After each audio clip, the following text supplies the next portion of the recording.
ತೊಳೆದಂತ ತೀರ್ಥವನ್ನ ಹೊರಗಡೆ ಶೇಖರಣೆಯಾಗಿ ಇಟ್ಕೊಂಡು ಮುಂದೆ ಯಾವುದಾದ್ರೂ ಒಂದು ಕಾರ್ಯಕ್ಕೆ ಇದು ಬೇಕಾಗುತ್ತೆ ಅಂತ ಹೇಳಿ ಅದು ತಲೆ ಮೇಲೆ ಪ್ರೋಕ್ಷಣೆ ಮಾಡಿಕೊಂಡು ತಾವು ಕಾಲವನ್ನ ಕಲಿತಿದ್ರು.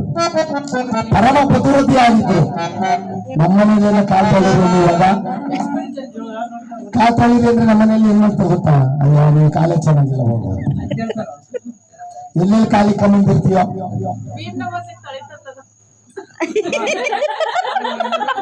ಭೀಮನಮಾಸಲ್ಲಿ ಹೌದಾ? ಚೆನ್ನಾಗಿ ತೊಳೆದ್ರ? ಅಲ್ಲ ಜೋಬೆಲ್ಲ ಚೆನ್ನಾಗಿ ತೊಳೆದ್ರ?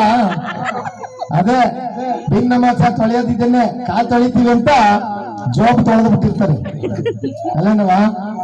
ಯಾಕೆಂದ್ರೆ ಹೌದು, ಪಾದ ಪೂಜೆಯನ್ನ ಮಾಡ್ಬೇಕು. ವಿದ್ಯಾ ಪಾದ ಪೂಜೆಯನ್ನ ನಮ್ಮನೇಲಿ ಮಾಡೋದು ಪೂಜೆನ ಭೀಮನಮಾಸಲ್ಲಿ ಸಹ.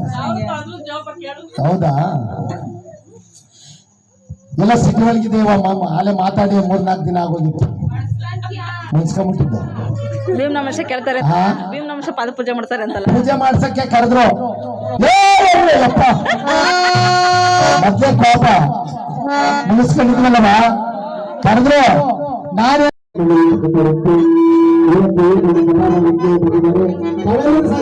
ಚಪ್ಪಾಳೆ ಮೂಲಕ ಸ್ವಾಗತವನ್ನು ಕೋರೋಣ.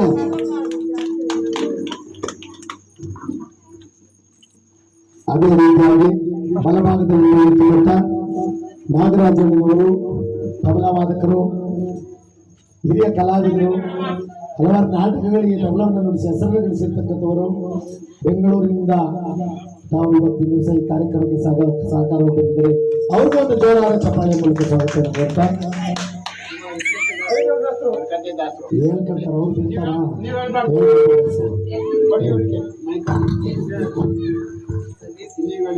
ಹೊರಕತೆ ದಾಸರು ಉಮೇಶಣ್ಣರವರು, ಚಿಕ್ಕೋಳರಟ್ಟಿ.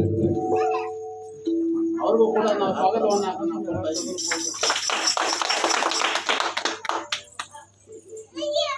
ಸಮ್ಮೇಳನ